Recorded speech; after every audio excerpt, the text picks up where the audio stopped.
Chapter 18. Marginalized Society. Reading Objectives. Understanding social marginalization. Social inequality. Forms of social inequality. Social reformers. The support. National Commission of SC and ST. Educational inequality. Other forms of inequality. Untouchability. Manual scavenging. Judiciary of India ensures many rights to its people. It also focuses on issue of social justice, the marginalized and the betterment of SCs, STs and OBCs. Inclusive growth demands that all social groups have equal access to the services provided by the state and equal opportunity for upward economic and social mobility. It is also necessary to ensure that there is no discrimination against any section of our society. In India, certain social groups such as the SCs, STs, OBCs and minorities have historically been disadvantaged and vulnerable.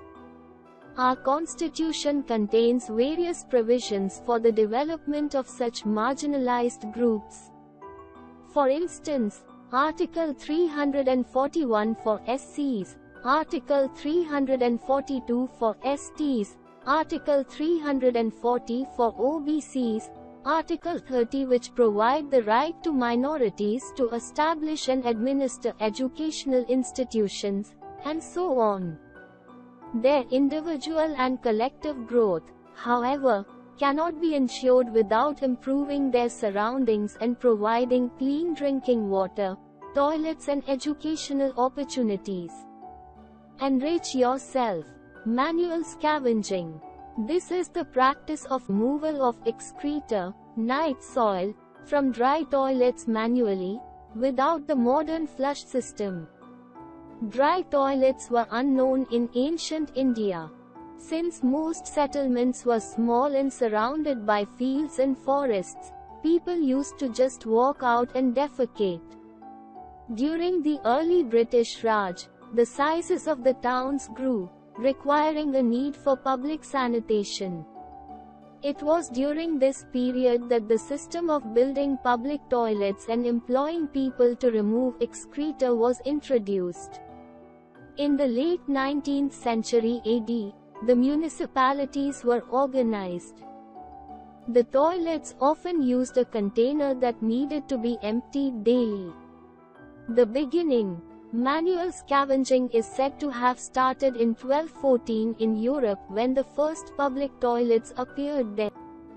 In India, this practice began soon after the public toilets were used in the late 19th century. Present position. In India, Dr. Bindeshwar Pathak introduced his Sulabh concept of building and managing public toilets in India in the 1970s. Through this system, hygienic and well-managed public toilet system was introduced which is working even today. Manual scavenging still survives in parts of India without a proper sewage system. In the 1970s, the state of Kerala passed a law to ban manual scavenging. The employment of manual scavengers and construction of latrines, Prohibition, Act 1993, punishes the employment of scavengers or the construction of dry latrines, non-flush latrines, with imprisonment up to 1 year and/or fine of 2,000 rupees. However, some municipalities still have public dry toilets. The central government has planned eradication of manual scavenging 2007. Understanding social marginalization. To be marginalized is to be forced to occupy the sides or fringes and thus not be at the center things. In the social environment too, groups of people or communities may have the experience of being excluded. Their marginalization can be because they speak a different language, follow different customs or belong to a different religious group from the majority community. They may also feel marginalized because they are poor, considered to be of low social status and viewed as being less human than others. Sometimes, marginalized groups are viewed with hostility and fear. The sense of difference and exclusion leads to communities not having access to resources and opportunities, and in their inability to assert their rights, they experience a sense of disadvantage and powerlessness vis-a-vis more powerful and dominant sections of society who own land, are wealthy, better educated and politically powerful. Thus, marginalization is seldom experienced in one sphere. Economic, social, cultural and political factors work together to make certain groups in society feel marginalized. Social inequality. Caste system is phenomenon of later Vedic age. The later Vedic society came to be divided into 4 varnas. These were Brahmins, Kshatriyas, Vaishyas and Shudras. Brahman conducts rituals and sacrifices for others and for themselves. They also officiated at the festivals associated with agricultural operations. The Kshatriyas represented the warriors and nobles. They included the royal and the military families. The Vaishyas constituted the common people, who included agriculturalists, traders and businessmen. The 4th varna or caste, that of Shudras, was the lowest of all castes, and the communities belonging to this caste were subjected to great humiliation.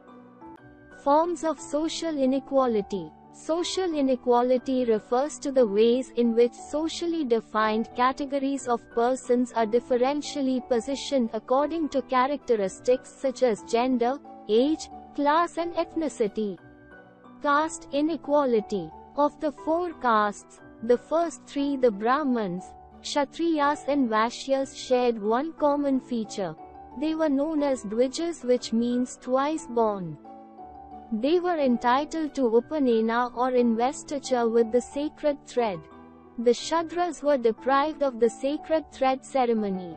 This marks the beginning of discrimination or marginalization of Shudras. The Sudras were called the servant of others. The caste system gained importance in later times, and it was marked by the isolation of Shudras. Through the later theologians believed that a caste is not to be determined by birth but one's actions and deeds. Hindu Dharma believed that one can be reborn as a human being if one does good karma during the present life. But this belief could not give relief to the Shudras, who are even today treated as low castes by birth and not by deeds. The karma theory should have helped the downtrodden to transform their castes with their good deeds. But it never happened. A Brahman remains a Brahman generation after generation, even if he does all the evil deeds.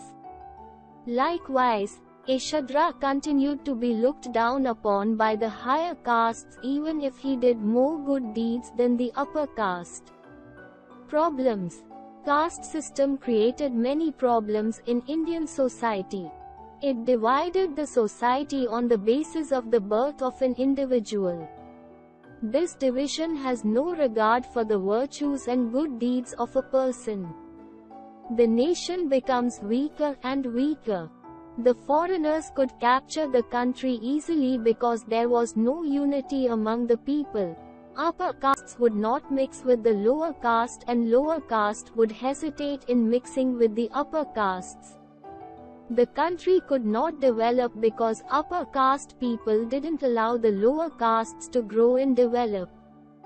Moreover, the lower castes, despite their good virtues, education and knowledge, were not recognized as first-class citizens.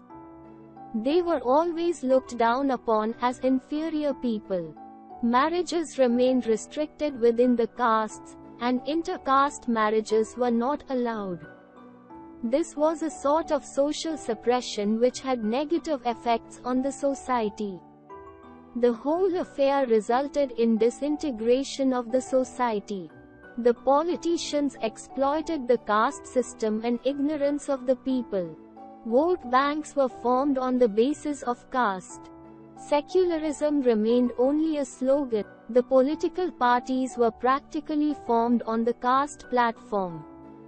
This practice rendered the caste selfish. Whichever caste had an upper hand in the politics of the country would dictate terms and would think of the progress of its own caste only. Power changed hands very quickly as one caste or the other held higher office of the government. Social reformers. Prior to independence, the leaders of India felt that one of the main reasons for the reticence of the people to join freedom struggle was their caste bias. These leaders wanted the people to come out of the barriers of caste to present a united front to the British occupiers. They tried their best to bring the Hindus on a single platform. Later the mainstream leaders, like Raja Ram Mohan Roy, Swami Dayananda Saraswati, Swami Vivekanand etc., spearheaded the reform movements of the Hindu society. Ram Mohan Roy is regarded as modern India's first reformer and central figure in the cultural awakening. The most effective slogan of nationalism was offered by Mahatma Gandhi. He said every individual living in India is an Indian first and then a Hindu, Muslim, Sikh or Buddhist. He named the Shudras as Harijan, meaning the people of God, and thought the people of higher castes would love these people.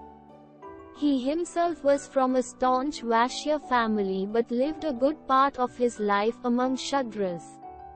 He brought the Shudras out of their seclusion and made them take part in the freedom struggle shoulder to shoulder with the higher caste Indians. The support. The Christian missionaries and other reform movements brought the problem of the unprivileged classes into open discourse as early as the 1850s. These communities were then referred to as depressed classes. In 1848, Jyotiba Phule, a reformist in Pune, started a school for non-Brahmin boys and girls. One more school was opened for untouchables in 1851. He asked the non-Brahmins not to engage Brahmins to conduct social and religious rituals. The early part of the 20th century saw a series of activities by the British Raj at the insistence of Indian reformists. The Maharaja of Kolhapur aggressively promoted the cause of the depressed classes. He led an agitation demanding special representation of depressed classes in local and legislature bodies. Accordingly, Montague Chelmsford report has some mention about the reforms for depressed classes. This was also the time when depressed classes had Dr. Bhim Rao Ambedkar as the champion of the struggle for upliftment. In 1935, the British passed the Government of India Act 1935. Reservation of seats for depressed classes was incorporated into the Act. The Act came into force in 1937. The term, scheduled castes, was for the first time used in Act. Modern era. After independence, the leaders made it a point to see that measures were taken for the upliftment of the underprivileged classes of the societies.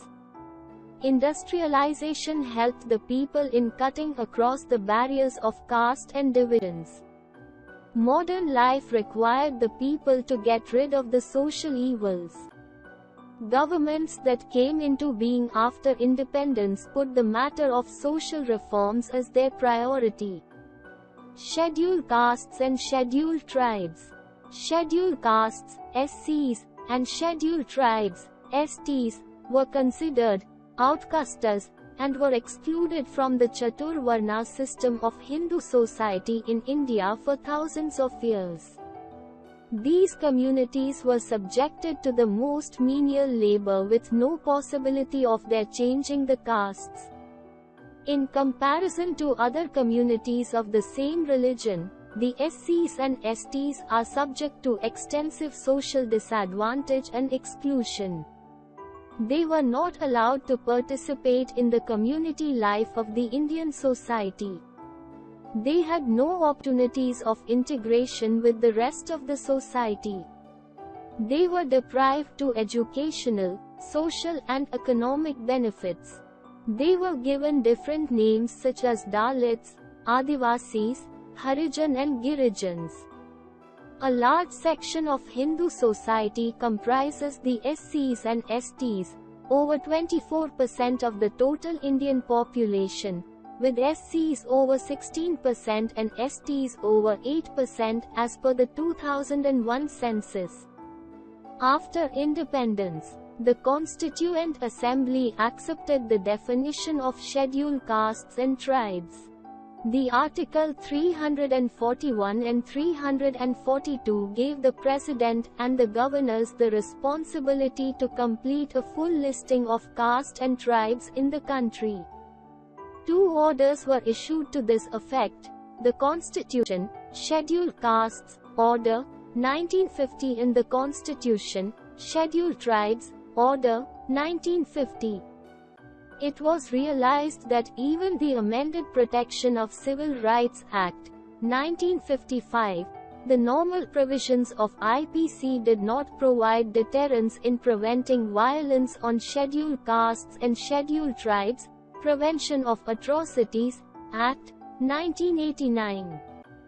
The rules under the Act were framed in 1955 to prevent committing of atrocities against the members of the scheduled castes and tribes, to provide for special courts for the trial of such offences and for the relief and rehabilitation of the victims of such offences and for the matters connected therewith or incidental thereto.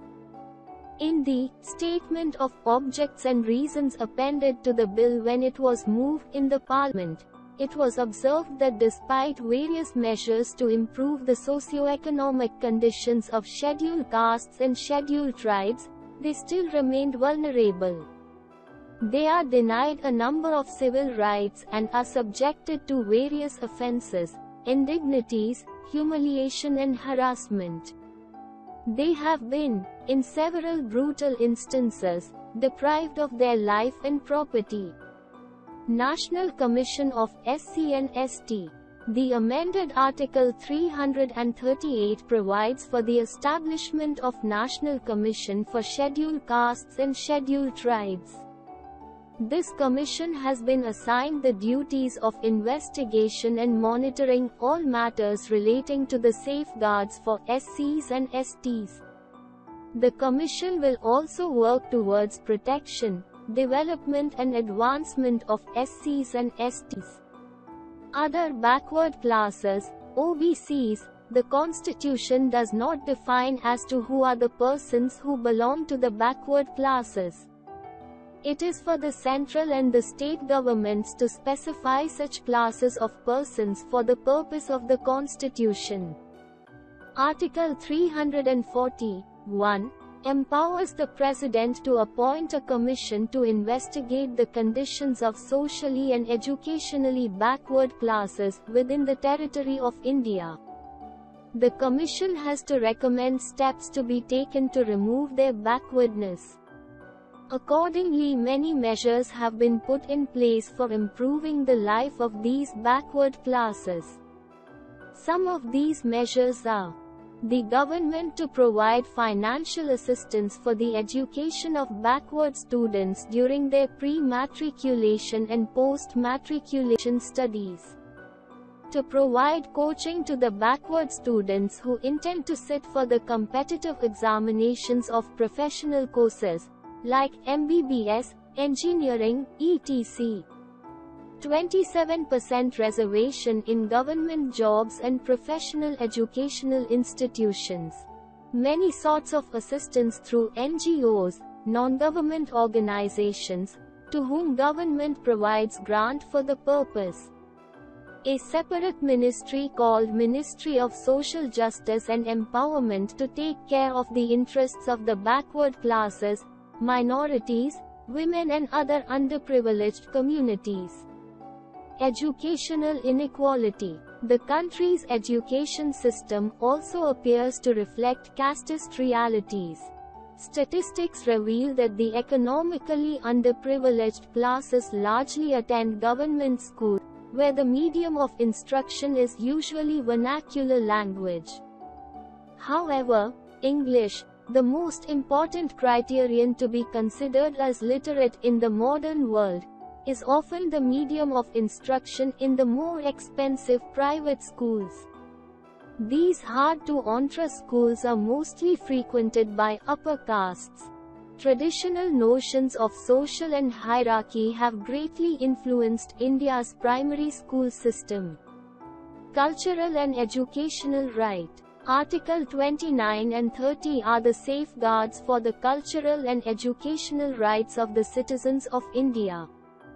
These articles prohibit any discrimination on the basis of religion, race, caste or language in the matter of admission in educational institutions.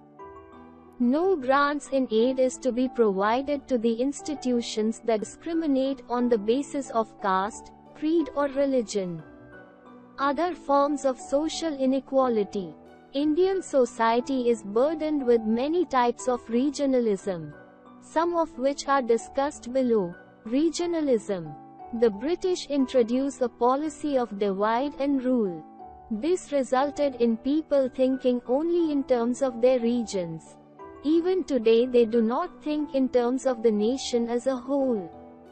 The local leaders encourage the regional feelings of people.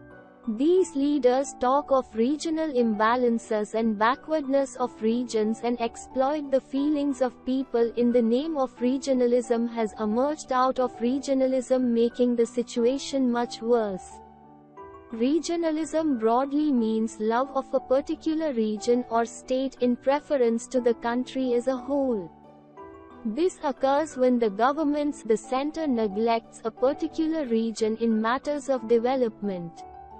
Regionalism is very harmful for the unity of nation. Though there is a single citizenship system and a unified judiciary system in India, still much more is needed to curb the feelings of regionalism.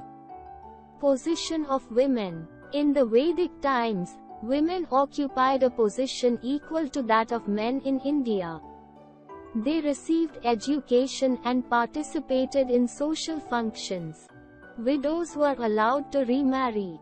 Over a period of time, this situation has changed. Women began to be treated as inferiors and many restrictions were placed on them. Evil customs, like dowry and sati, also affected the position of women in society. Even recently, the position of women in a male-dominated society was not very healthy prior to independence. Women were not encouraged in the fields of employment and education. Discrimination against the female child was a common feature of every Indian household. The birth of a girl child is considered unfortunate, and in some states the custom of female infanticide is practiced. The custom of child marriage still continues in many parts of our country. The custom of purdah is also still prevalent among many sections of our society. In many communities, widows could not remarry. The women workers were not paid wages equal to that of their male counterparts for the same job. The custom of sati was also practiced in our country, but now such cases are reported to the police. In our society, the dowry system is another problem. At the time of girl's marriage, the parents should be able to pay dowry to bridegroom. Otherwise a girl remains unmarried. And she is also often tortured by her in-laws if they are not satisfied with the dowry. Many social reformers, like Raja Ram Mohan Roy, Ishwar Chandra Vidyasagar, Keshav Chandra Sen, Sister Nivedita, Swami Dayanand Saraswati, Jyotiba Phule and others have tried to remove social evils and improve women's conditions. They fought against the practices of sati and female infanticide. But since independence, the position has changed to a great extent. To end the exploitation, our constitution has passed laws to grant daughters the same rights of inheritance as sons. The custom of sati and the practice of taking dowry is made illegal amongst Hindus. The Central Board of Social Welfare helped the women to become educated and independent. Adult education centers have also been opened for women who could not receive education.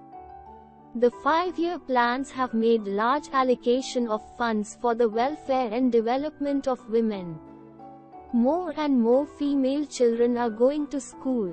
Women have reservations in jobs and professional institutions. A National Women's Commission and State Women's Commissions are working for the betterment of women. Presently a bill known as Women's Reservation Bill on the Constitution, 108th Amendment, is being placed in the Parliament for providing 33% representation to women in legislative bodies. Already, there are thousands of women panchayat members across the country. Many panchayats are headed by women. Minorities and marginalization. The term minority is most commonly used to refer to communities that are numerically small in relation to the rest of the population. However, it is a concept that goes well beyond the numbers. It encompasses issues of powers, access to resources, and has social and cultural dimensions. The Indian Constitution recognized that the culture of the majority influences the way in which society and government might express themselves. In such cases, size can be disadvantage and lead to the marginalization of the relatively smaller communities. Thus, safeguards are needed to protect minority communities against the possibility of being culturally dominated by the majority. They also protect them against any discrimination and disadvantage that they may face. Given certain conditions, communities that are small in number relative to the rest of society may feel insecure about their lives, assets and well-being. This sense of insecurity may get accentuated if the relations between the minority and majority communities are fraught. The Constitution provides these safeguards because it is committed to protecting India's cultural diversity and promoting equality as well as justice. Every citizen of India can approach the courts if they believe that their fundamental rights have been violated. Muslims and marginalization. Muslims are 13.4% of India's population and are considered to be a marginalized community in India. Today, because in comparison to other communities, they have over the years been deprived of the benefits of socio-economic development. Recognizing that Muslims in India were lagging behind in terms of various development indicators, the government set up a high-level committee in 2005. Chaired by Justice Rajinder Sachar, the committee examined the social, economic and educational status of the Muslim community in India. The report discusses in detail the marginalization of this community.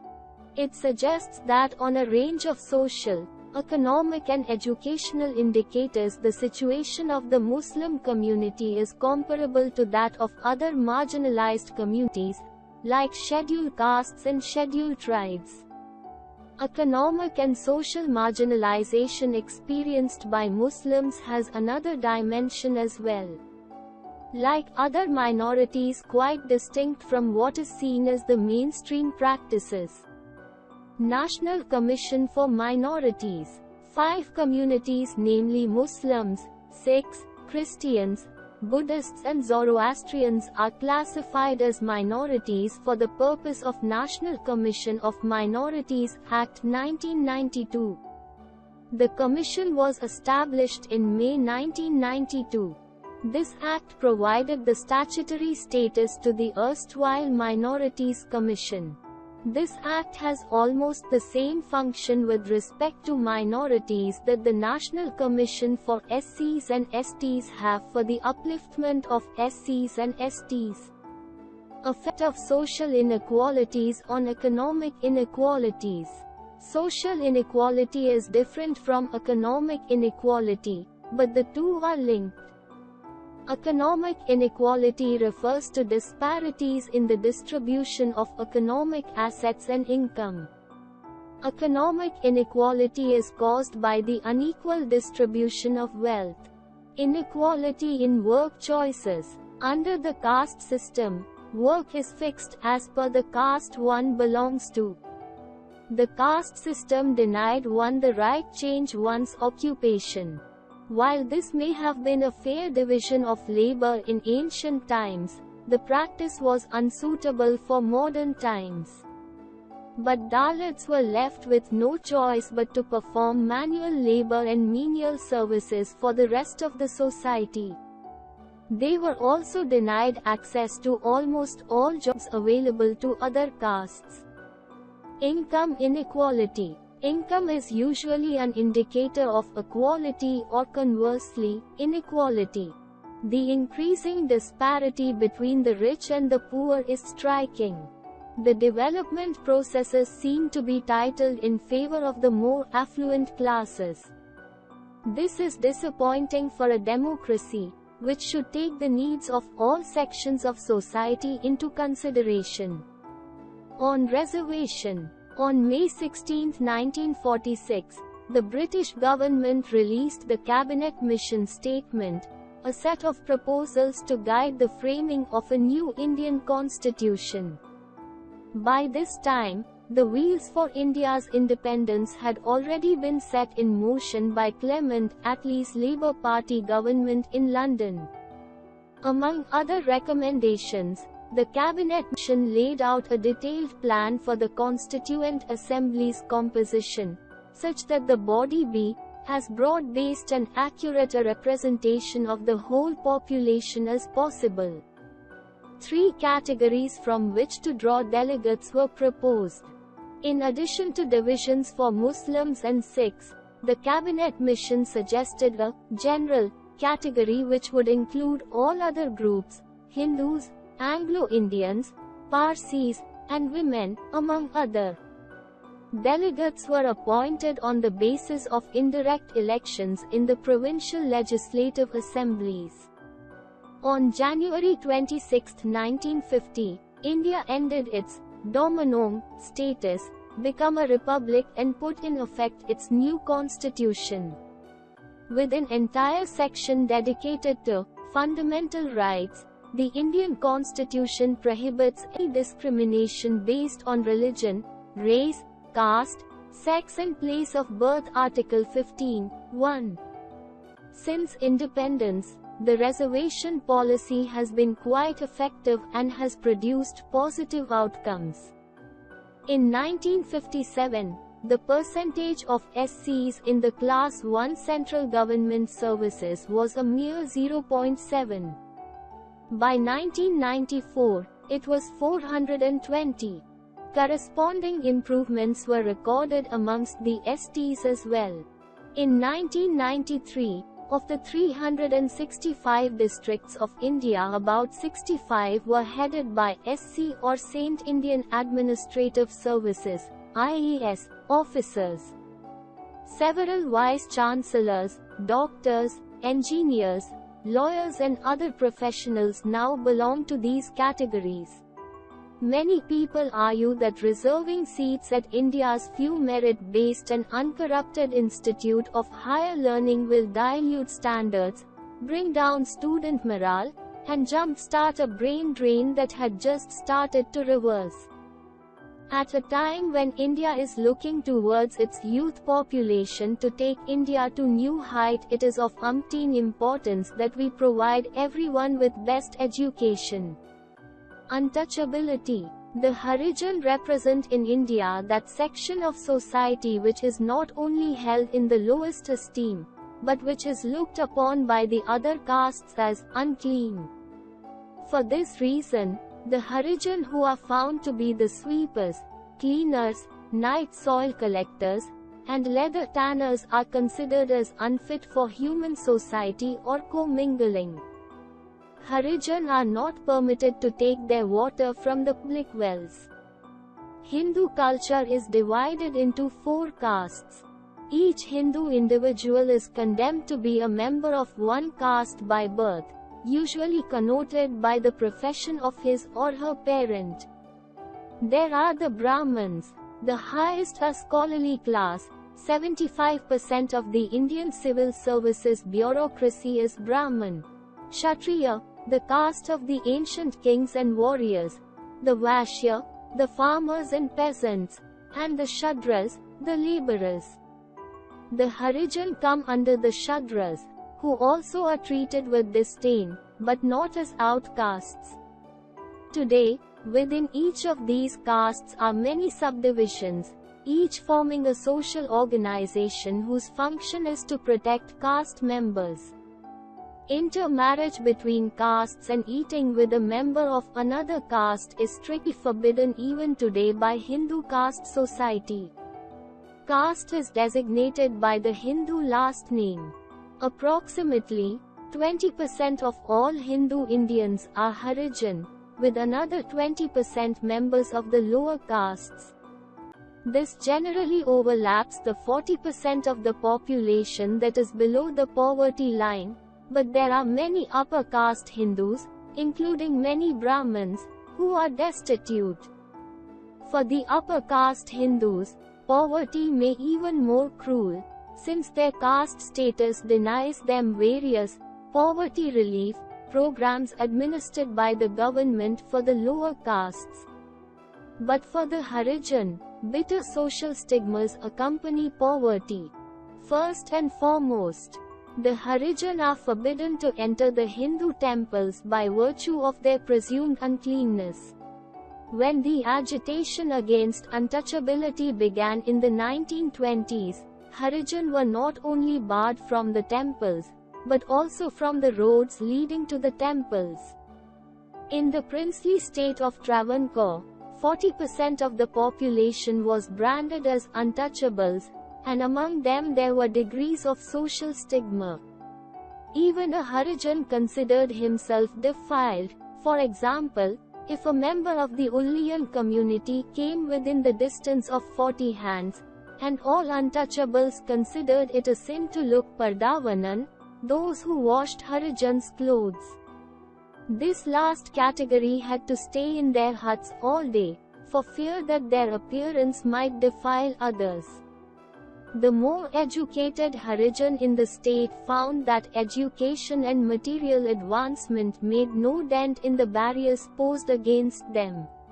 Although bringing the Harijan into the temples was the thrust of Mahatma Gandhi's campaign against untouchability in the 1930s, Hinduism has since reverted to its old ways.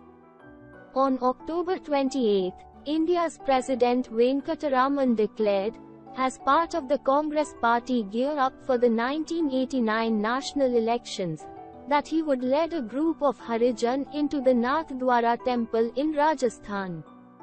Searching dictionary. Marginalization, the social process becoming or being made marginal. Untouchability, belongs to lowest social and ritual class in India.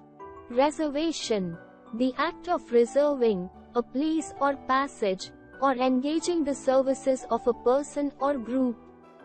Scavenging, to collect discarded or refused material. Mahatma Gandhi contribution.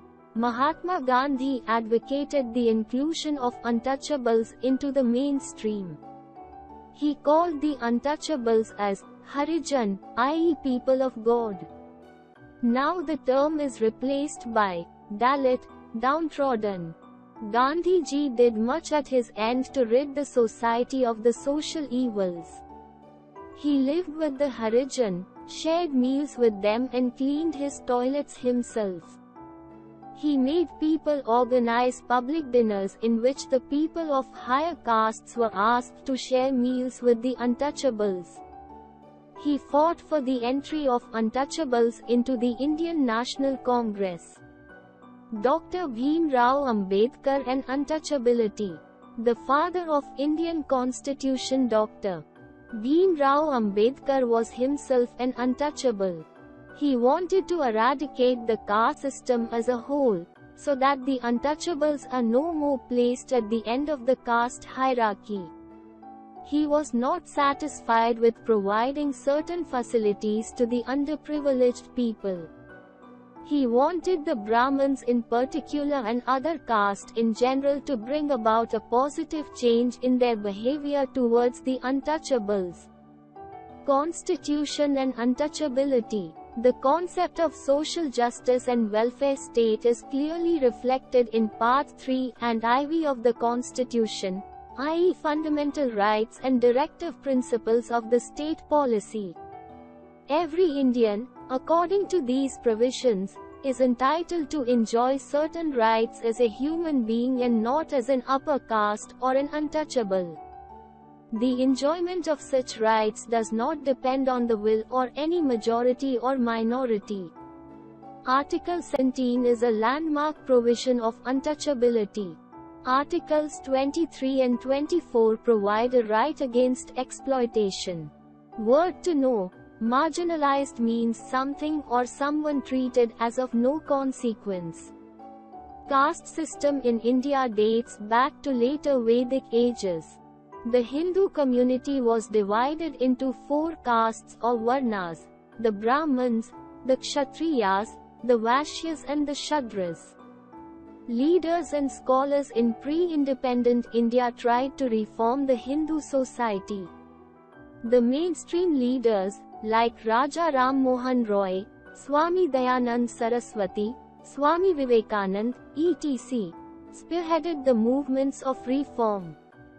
The SC/ST, Prevention of Atrocities, Act 1989, Constitution, 79th Amendment, Act 1999, and National Commission for SC/ST are the steps taken by the government for the welfare of SCs and STs. Linguistic and religious minorities are also taken care of through legislation, like National Commission for Minorities. Regionalism, women's position, begging, unemployment and child labor are some forms of social inequality. Much is being done by the government to remove social inequality, but much more needs to be done.